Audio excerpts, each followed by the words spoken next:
We are live here, and this chat about the territories, which you fans picked, was originally supposed to happen on Thursday, but unfortunately, my little dog was having some health issues, so it was changed to Saturday.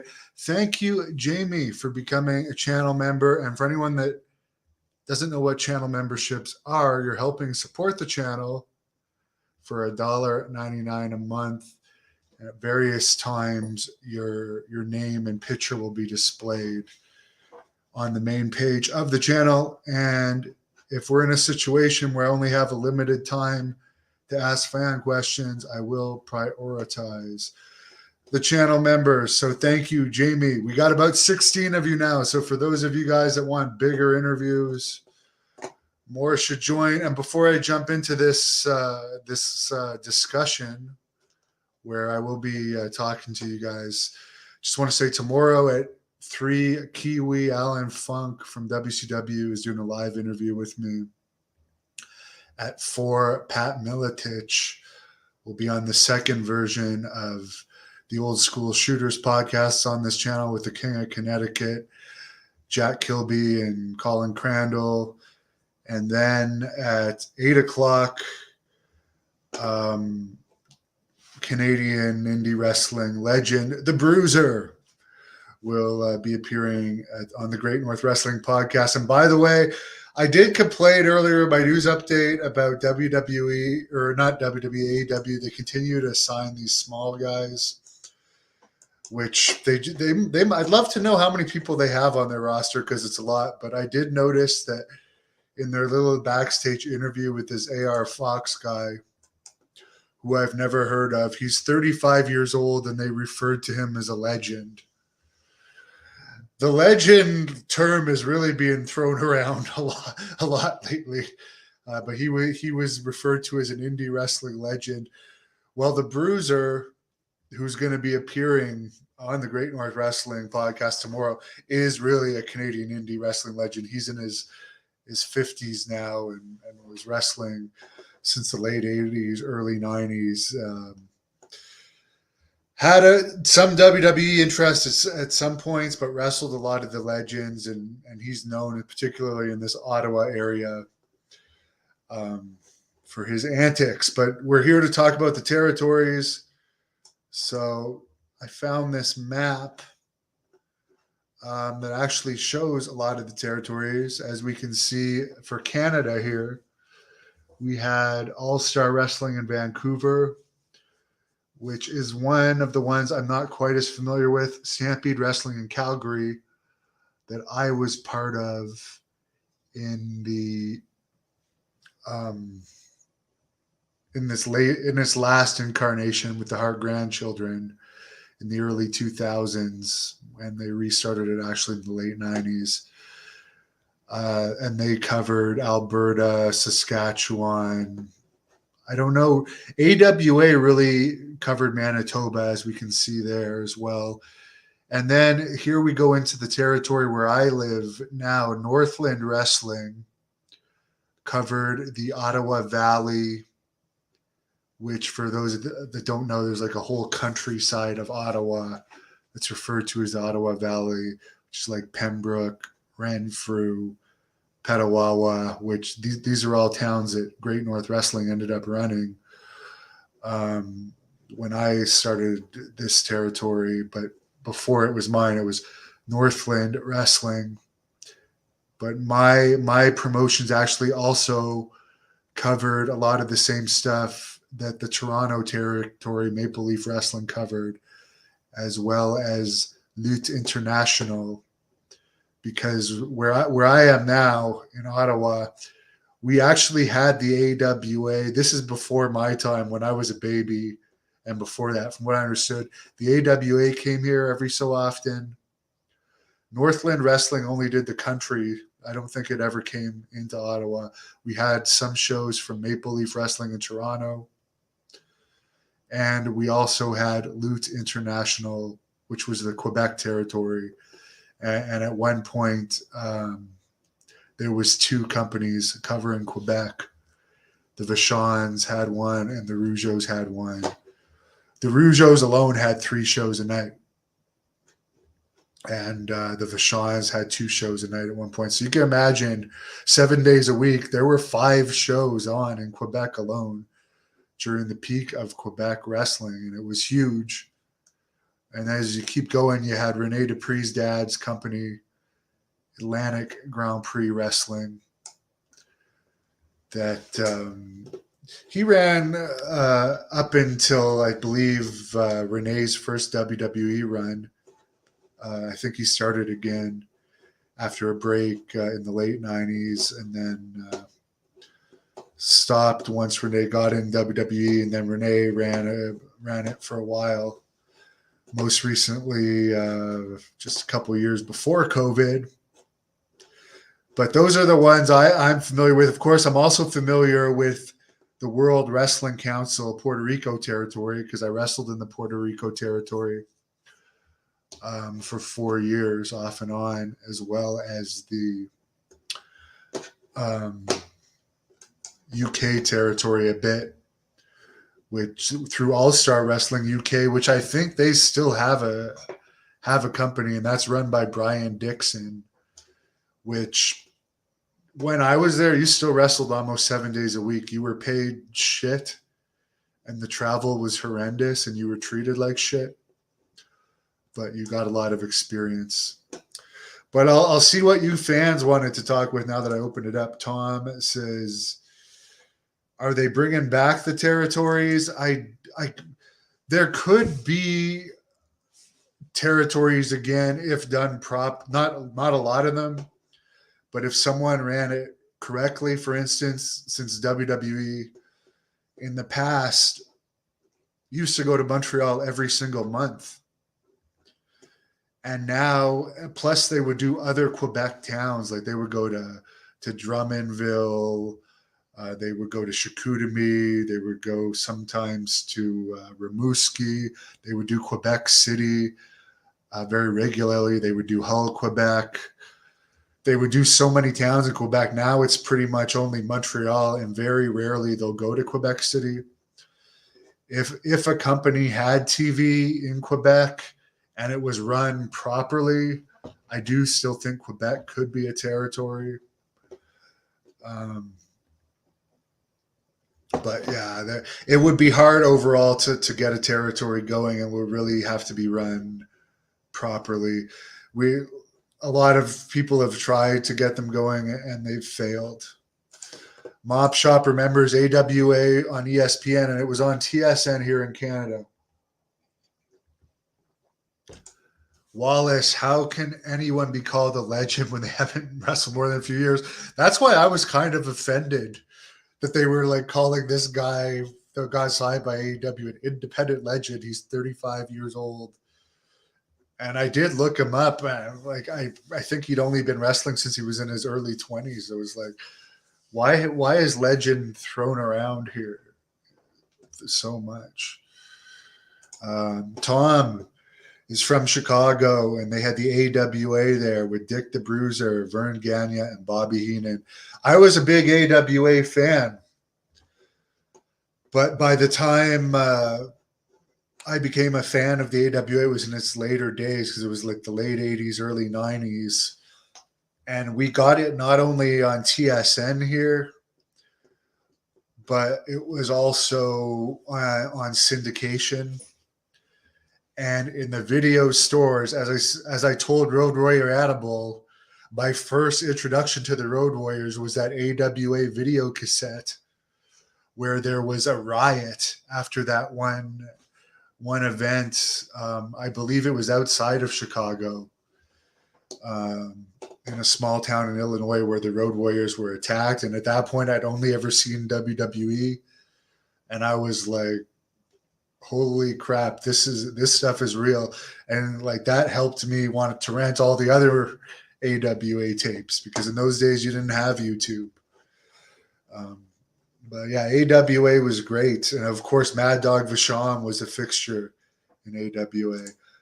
Tom, yeah, Dino Bravo, I believe, wrestled for the Rougeaus competition.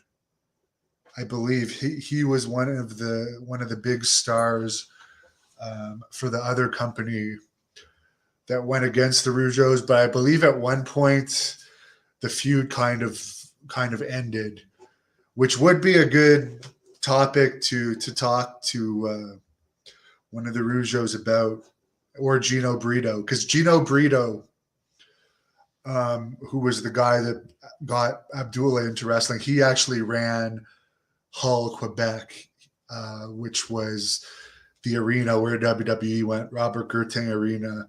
But Gino Brito was involved in the league that Dino Bravo was in. And he was also arrested around the same time Bravo was killed. I believe he had something to do with that cigarette smuggling stuff that was going on around that early 90s. But Bravo and Brito were partners. And Bravo was a big draw around here, huge draw. Wallace says AWA and NWA tended to overlap. The AWA was owned by the Gagne family, yes. Tom, yeah, Andre wrestled a lot in Quebec.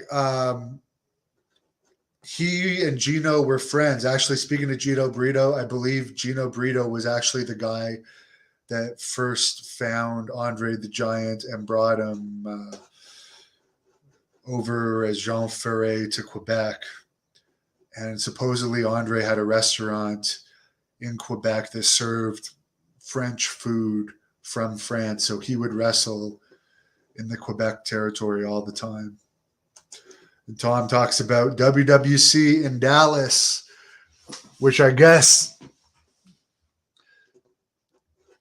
I spent some time in that territory last year, but it was only independents in that territory by that time. They tried to get it going with SWE. They could have actually got it going had everyone been more on the same page, and there was too many people in management, sadly, to keep that territory going. Too many bosses. It was getting really popular, and then it all fell apart very quickly. It's too bad because it was really getting some steam.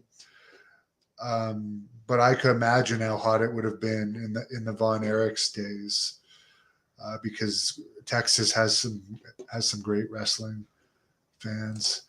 What was my favorite wrestling related book? I believe it was Bill Watts's book that was about the Mid-South territory that he ran, as well as his time in WCW. I remember I have it here right in front of me. But I'm not going to stand up because I don't have pants on to get it. But I got it for like $1, and I've read it probably 10 times. As far as the autobiography, since I'm a big Ric Flair fan, I found the Ric Flair one really good. I read it a bunch of times, even though,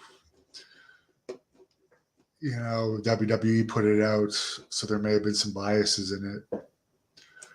Tom, yes, Hammond, Indiana is where that famous Road Warriors riot was, when they were wrestling Kurt Hennig and Larry the Axe Hennig, and they got Kurt caught between the ropes.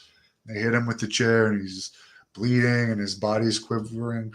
That, see, people can say I'm bitter or whatever, but that is the kind of wrestling I like, when the people believe, and that's the kind of thing that makes me love wrestling, when you can get the people believing enough to riot. And there's like, you can even watch that tape and you can cut the heat with the knife. You can feel it through the tape how much heat the Road Warriors had. And now it's like wrestlers will do their little spot and the fans will just clap. Oh, very good spot. What a great performance. There's no real baby faces or heels anymore. If anyone gets real heat, they got to apologize. It's not the same. So it would be nice if a territory could open up and kind of go back to that, but it's difficult, because I can even tell you guys, doing my own events, how pissed off I would be when wrestlers insist on taking backstage photos with each other after a match, after you've paid them to wrestle each other and you're trying to like build something and make something out of a feud. They just can't help it. But for whatever reason, it does absolutely no good to just take a picture with each other, because you want to put a picture in the dressing room with your opponent on social media. It's stuff like that when it just, there's no point to it, and it's just not worth the headache. Yeah, I've watched lots of Mid-South wrestling matches, crying, and it was one of the better territories. 100%, it was one of the better territories. And God forbid, I don't know if that territory could have existed with social media. Bill Watts would have had a heart attack because he enforced kayfabe. As much as people know that it's a work, they still want to be able to suspend their disbeliefs. Reflex, his Larry Zbyszko was believable as AWA World Champ. He had heat. He was hated, and I believe at that time he was married to Greg Gagne's sister, I believe. And there is a good interview with Larry on this channel from me. And he was a good commentator too, and great. He's actually one of the nicer people in wrestling I ever met.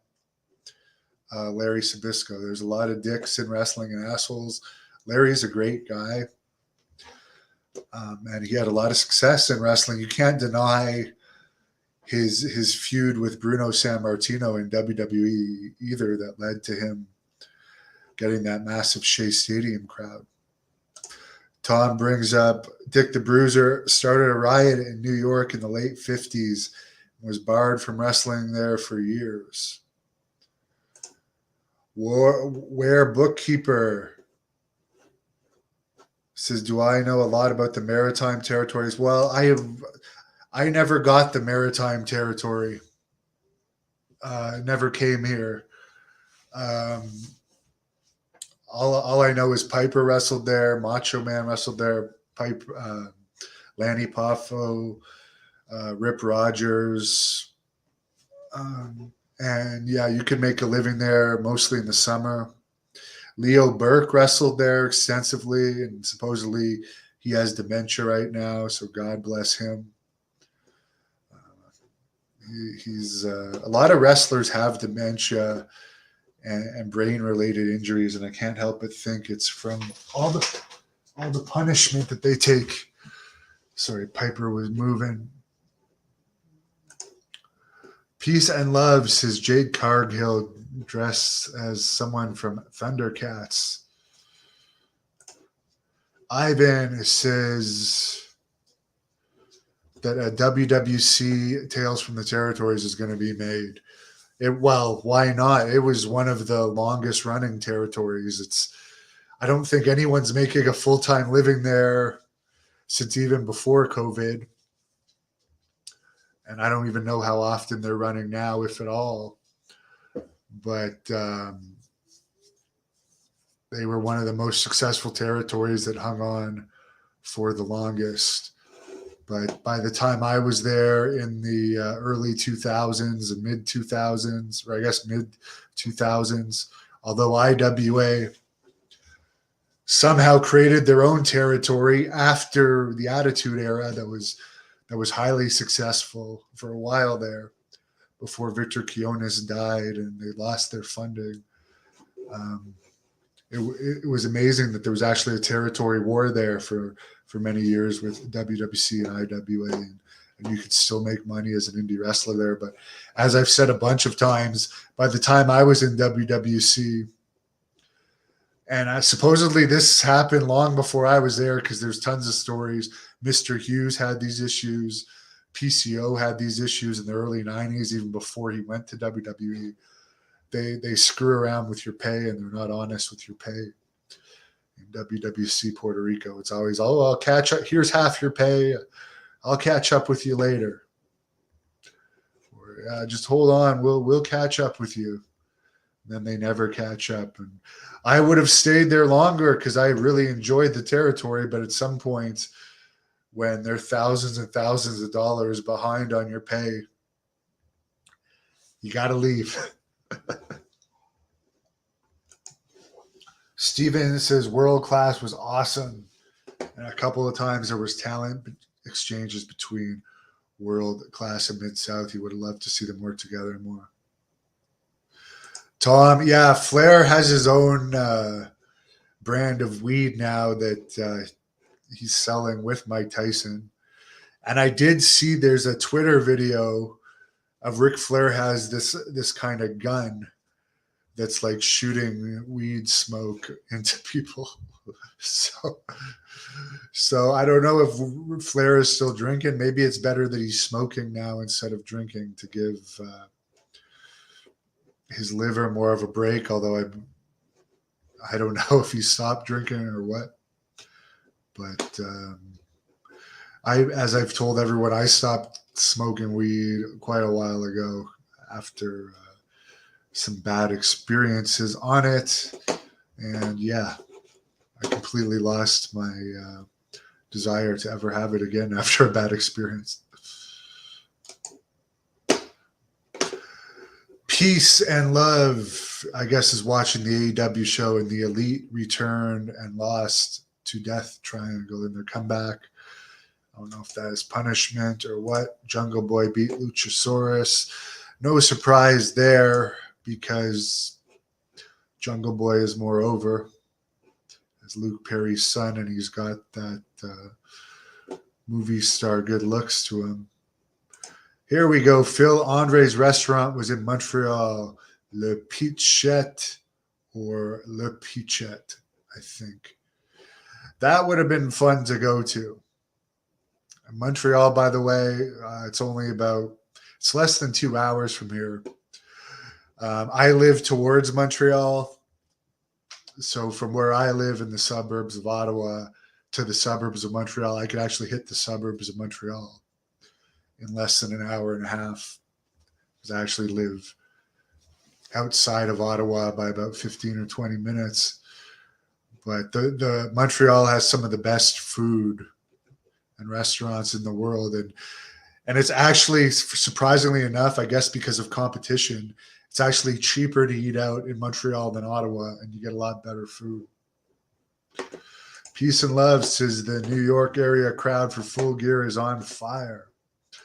Tom, yeah, the original Sheik was huge in Detroit, and he also owned the Detroit territory, but he was huge in Toronto too. He was one of the top draws for Maple Leaf Gardens over the years.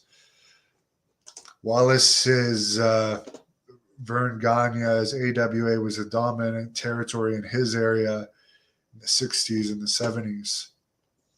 What area was that? Jason says Ox Baker was entertaining. He also caused a riot. Yeah, there is that video of Ox Baker causing a riot online. I think it was in Ohio, which the Detroit territory also covered Ohio. But yeah, I was around Ox Baker at the 2004 Cauliflower Alley. And I remember being at a breakfast buffet with him. I wasn't eating with him. I was only like maybe 9. No, I had just turned 21 because I remember it was the first time I was able to drink in the U.S. that trip. So I would have just turned 21. But I just happened to be in the same breakfast buffet, and he was talking in that promo voice and pretty much cutting a promo the entire breakfast. He was loud and booming. And I just remember looking at his wife and wondering, like, does she have to put up with this all the time? Because this seems like this would be really embarrassing, because like everyone in the restaurant was watching him. And yeah, I thought it was quite something, like just how He was being a heel too. He was being like a bit obnoxious and stuff, but it was just like he completely took the attention of the entire restaurant during that breakfast. Tom, if Jim Cornette won a bar fight, would Watts have fired him? Watts didn't fire anybody if they won bar fights. It was only if they lost. But I don't think Jim Cornette has ever been a barroom brawler. Oh, yeah. Tom mentioned Wallace had already said Chicago. Sorry about that. Reflex says he was going to buy a t-shirt or something, but I didn't make any fan appearances when I was in Doug's. No, when I was the Blood Hunter, I didn't do autographs. Selena could never understand it because she did them, but I didn't care about losing the money from the pictures. I would rather keep the mystique. And guess what? The Blood Hunter was the most hated heel in 2021. Legit at the end of the year. But he's not made for today's wrestling. How come I'm not watching Full Gear? I have no interest in it. I'm not a wrestling fan. Just like the people I recently posted, I'm selling another batch of my wrestling card collection that I haven't even taken out of the box, out of my storage box since I moved out of my house when I was 18, when I moved out of my parents' house. Actually, when I was 17, I moved out of my parents' house. I'm getting rid of all my wrestling stuff. No longer a wrestling fan. Piper is doing better today. She's walking around a bit more, but she's still in pain. But it looks like, thank God, she survived. It was not looking good, and I had a terrible scare. But it looks like she's going to make it. Thank God. She's very, very, very tough. She's battled a number of health issues since she was born, and she is a fighter. Vince McMahon killed the territories. Well, he didn't make it easy on the territories, but I don't think the territories, there was other reasons than just Vince why they all died. Like, I love Stampede Wrestling, but you can tell they were disorganized from the beginning. And even I watched pretty much all the tales from the territories now. I just watched the Portland one today. Portland lasted into the 90s. It seemed to be one of the better organized one, but just listening to the Stampede one, just with how they pissed off Andre the Giant by waiting to the very last minute to get him to the airport. There was just organizational issues. And then why, like, God bless Smith, but he was irresponsible. So why even give Smith the job of driving Andre the Giant if you know he's not responsible, if Andre is one of your biggest draws? And then having Andre pissed off so he never comes back, so you never get the Andre the Giant boost. So there's little things like that affect all the territories, but there's no doubt WWE didn't help either. But there was also organizational issues with all of them, and issues like in that same Stampede Wrestling one, Bret Hart was talking about the issues with Bad News having too much power, and Ross Hart, who is a great guy and a very smart guy.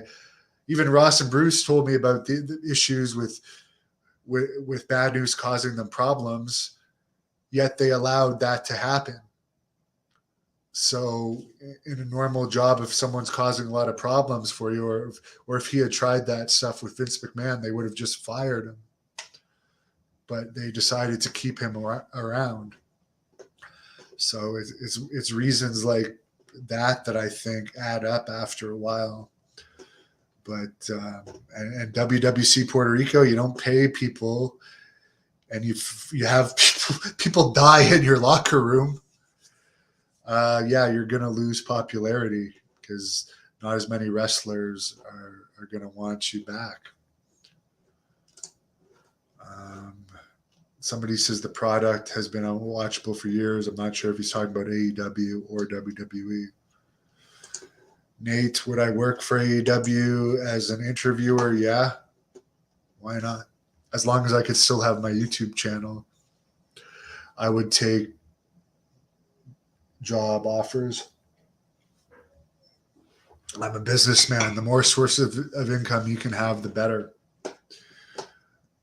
But my wrestling days, I think, are over. I don't have any interest in it, and I actually like doing interviews better and being behind the scenes better. Tom, yeah, the Florida territory was a great territory. And again, it had internal issues like with Dusty. One of the bad issues was Dusty leaving and taking everyone that was over at one point, and they had to start again from scratch. And also, whatever the reason was why Eddie Graham ended up committing suicide, that hurt the territory too. So there was also outside factors of why some of these territories got weaker. Vern Gagne wouldn't change with the times, and like supposedly, if you listen to Hogan, like he didn't try as hard as he could to keep Hogan. Maybe if he had tried harder to keep his guys and paid them a little bit better, he would have been able to fight the war a bit more. Ox Baker's riot was in Cleveland. Wallace lives in Iowa. Yeah, okay, yeah, that was definitely AWA territory. I know by the late 80s, NWA was coming there too, and of course, WWE. Egyptian King, if WWE offered me a deal, would I take it? I don't. It would have to depend on what type of the offer was and how much it was, because it seems like WWE sounds like a pretty damn miserable place to work, either behind the scenes or in front of the camera. Because if you're a producer or a writer, there's like 40 other writers or producers.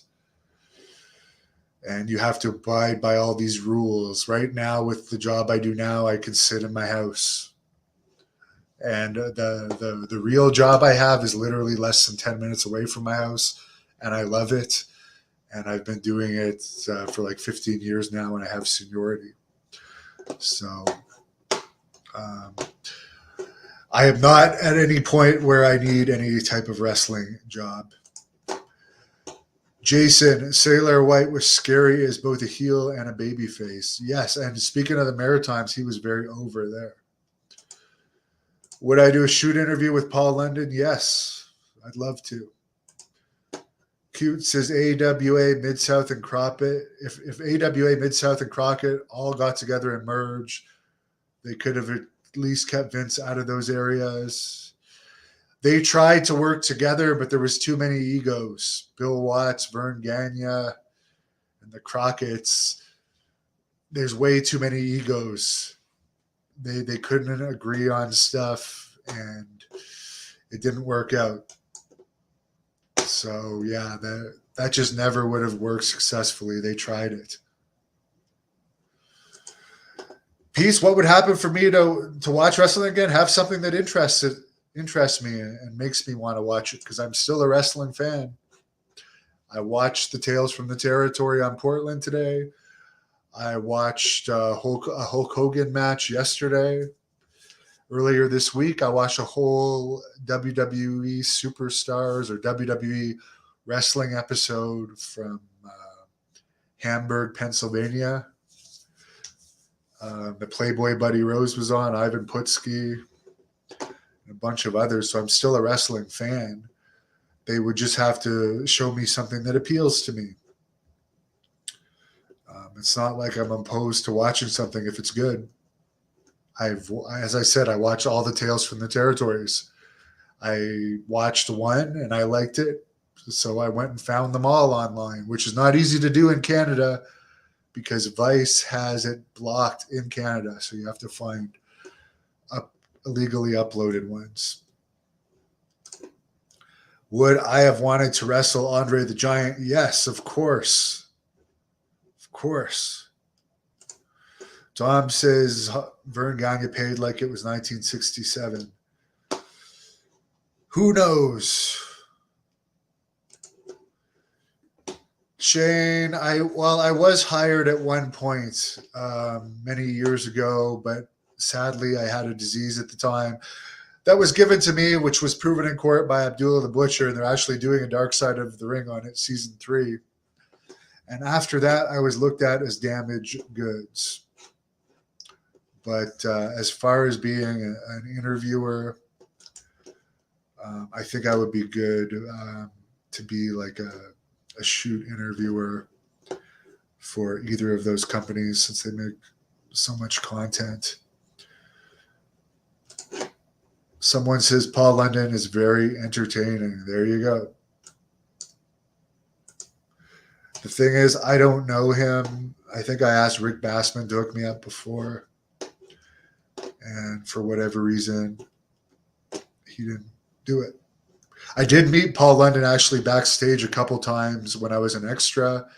And I do have to say he was one of the few that treated the extras on the same level as he was. Like, yeah, he was a lower card guy, but like I remember that he made me feel really welcome backstage. Tom, yeah, Fritz von Erich actually had the upper hand on Vince McMahon for a while, but yeah, there were a lot of issues. Territory, why it ended up failing, and sadly, they're actually going to do a movie on it, a Hollywood movie on it, which should be pretty good. Would I do a shoot interview with Greg Gagne? Yes. However, it really depends on how much you'd want. Because, for instance, I know he did one with John Paz for free, and I ended up buying it off of John Paz because the amount that Greg asked me for a shoot interview was a huge amount of money, massive amount. So it's like all these people want so much money to do interviews from me that they don't even realize that they're not going to make that much money. So they're just not worth it. If everyone would do free interviews with me, then I'd interview all of them. But otherwise, I've got to take a look at how much they want and what are the chances that they're actually going to make money. Because some of them never make money. Some of them take years to make any type of money. And yeah, I'm not in the mood of throwing money away.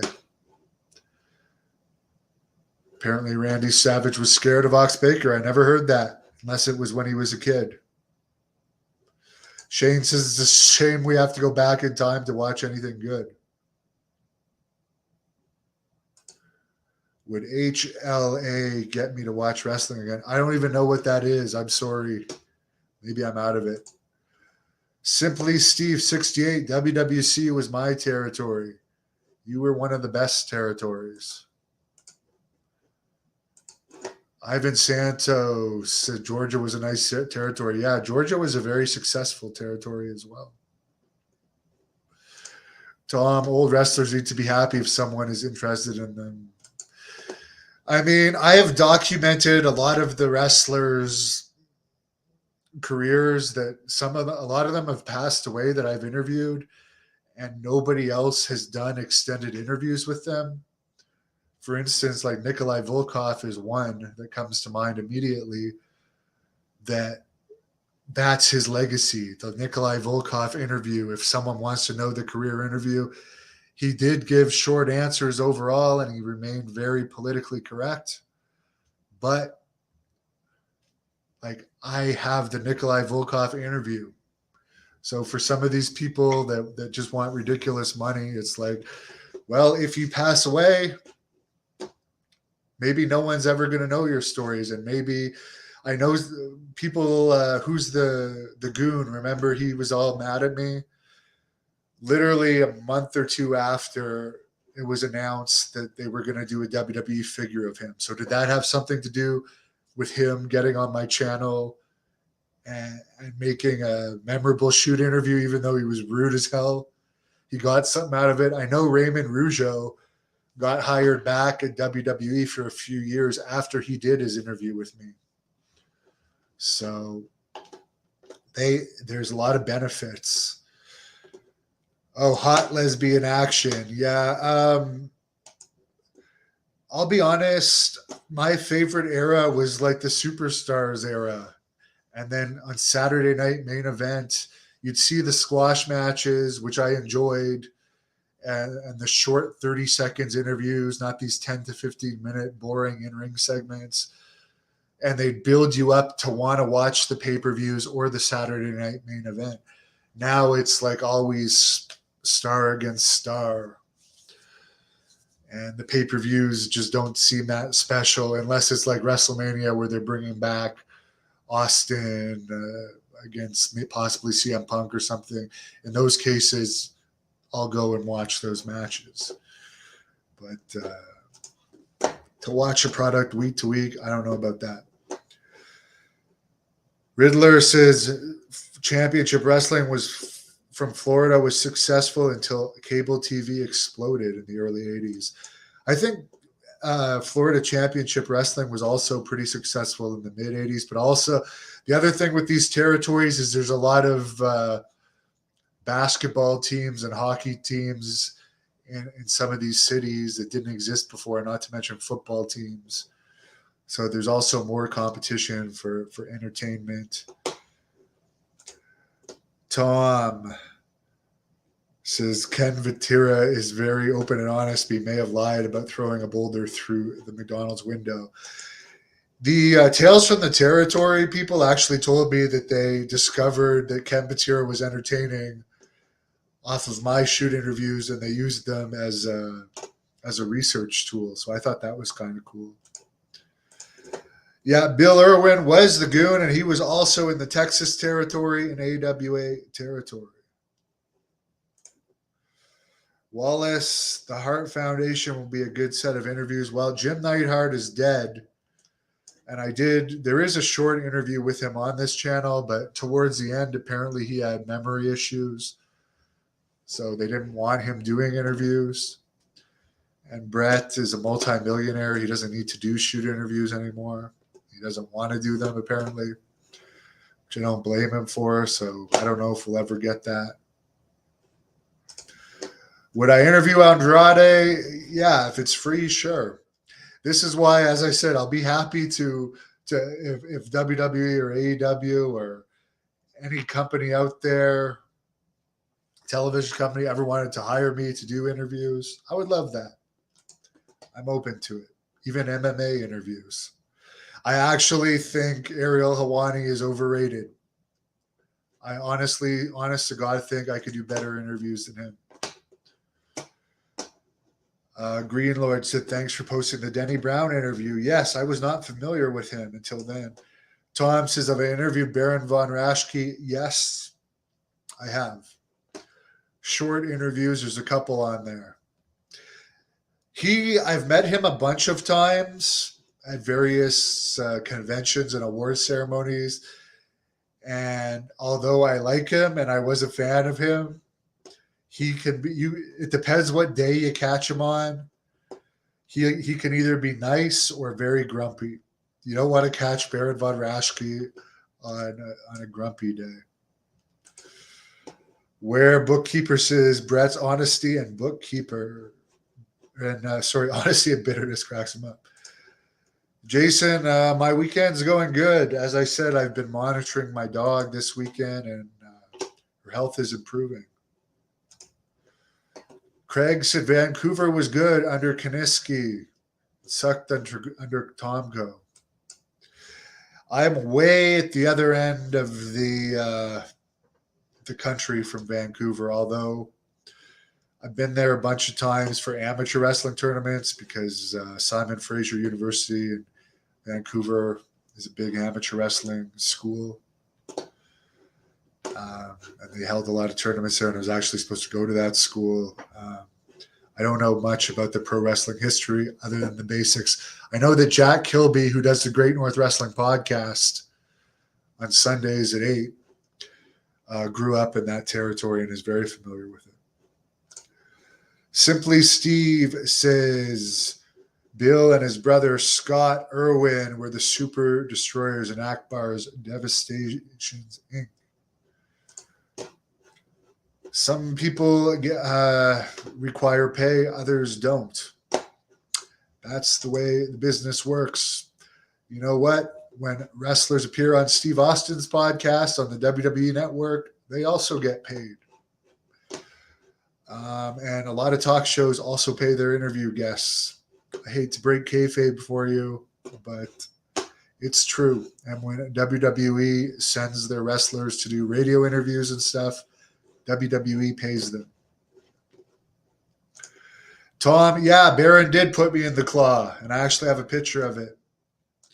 Hello to Glitch. Well, we got about 45 minutes here. We covered a bunch of the territories. As I said, I've watched all of the tales from the territories so far. My favorite, I guess, was the Stampede Wrestling one because I was from that territory. The Portland one wasn't bad, but yeah, watching them, it just seems like I think one of the reasons wrestling isn't as good now is because like WWE used to take all the top guys from every territory, so you knew these guys were draws, and you knew that they knew how to work if they were top stars. Now it's just like a crapshoot. If, for instance, like you're hiring somebody that's never wrestled anywhere and training them to wrestle, you give this guy a push. Maybe he'll get over. Maybe he'll get over and quit because he doesn't like wrestling or doesn't have the heart for it. Maybe he'll be injury prone, whatever. So it's not like you're taking proven wrestlers. For instance, Portland had Piper, the Bushwhackers, Billy Jack Haynes, Playboy Buddy Rose. Even as an undercard guy, he was successful. Stampede, you had so many that were proven from that territory. Montreal, the Rougeos, Dino Bravo were proven draws. Mad Dog Vachon, proven draws. So like now, I mean, Texas Tornado was a proven draw. Now you don't know who's going to draw. So you're just taking people that haven't paid dues and haven't proven themselves and given them the jobs and seeing if they'll work or not. Glitch, yes, everybody gets paid. For podcasts, it really depends. For a guy like Vince Russo, who's been in the business for 30 years, or I guess over 20 years, he has all these contacts. If it's me interviewing one of my friends, they're not going to charge me unless it's Ted, who's a very, very money-oriented guy. Which is why I didn't do his last two interviews because I didn't want to pay him. But if you're interviewing your friends, they're not going to charge a fee unless it's Austin's WWE Network podcast. If you don't think Kevin Nash is taking a large appearance fee for appearing on that, or Chris Jericho wasn't paid for appearing on that, or Austin isn't even paid to do it, it's a show. Do I like the Beatles? Yes, I do. Very, very, very much so. Danny, the different federations were the best in the end. Yes, there was so much to choose from. If you didn't like WWE, you had AWA. You didn't like that, you had NWA. You had Mid-South. If you lived around here, you could watch Quebec Wrestling, one of the two Quebec wrestling companies. You could watch the Toronto company. Wallace fondly remembers AWA. Yeah, we all miss the territories. Could there be territories again? I don't know. As I said, I think you could do one area again, like Quebec or Texas. Texas could have been a territory because it has a big enough population and enough wrestling fans that it could have its own territory. But to find the people to actually have the money to run it right and have the experience to run it right, it's another thing. Yeah, Jack Tunney was the promoter for Toronto. That is correct. And the other thing, like, it's really nice if you're a guy like Tony Khan, whose dad is a billionaire, and you just have an unlimited amount of money to throw at something. That makes a big difference too. If some billionaire wanted to open up a territory and just fund it, whether it makes money or not, then it could also work. But to make it work successfully, you need a lot of startup money, and yeah, you need dedicated people, which would be hard because now the moment you got good, WWE or AEW would want to sign you. Jake says WWA in Australia was good when ECW and WCW closed. Yeah, that was another millionaire guy that was using a lot of the old WCW talent. That is true. Yeah, it's all corporations now. Have I ever wrestled British rounds? No. When I was wrestling in Britain, it was very much the entertainment style of wrestling. WWA also did a UK tour. That is true. I don't think they ever made any money, though. I think those tours lost a lot of money. That's why they didn't last long. Shane, thank you. It's actually not Thanksgiving here. We had ours in October. But I appreciate it, and I'll sign off for now. Again, this was our first time doing this, a fan discussion, which you guys chose. Over 2,000 people voted and chose this discussion. So, yeah. Thank you for participating, Tom. New Japan was huge. So was the Hawaii territory. The Hawaii territory, it's debatable how huge it actually was to make money in, but they definitely had some success. But I don't know how many multimillionaires lived in that territory, but it would have been a fun one to work for sure. I'd definitely go there to work every winter. If Puerto Rico was still a viable place where they actually paid you and you could make money, I would go to Puerto Rico and wrestle there every winter still. Jason is getting excited about Thanksgiving and Christmas. Good for you. I wish you the best for your Thanksgiving and Christmas. Wish everyone a great night. Check it out. Thanks for participating. Thank you for watching the Hannibal TV. Please like this video if you enjoyed it and click the subscribe button to not miss any of our latest shoot interviews, match videos, or news updates.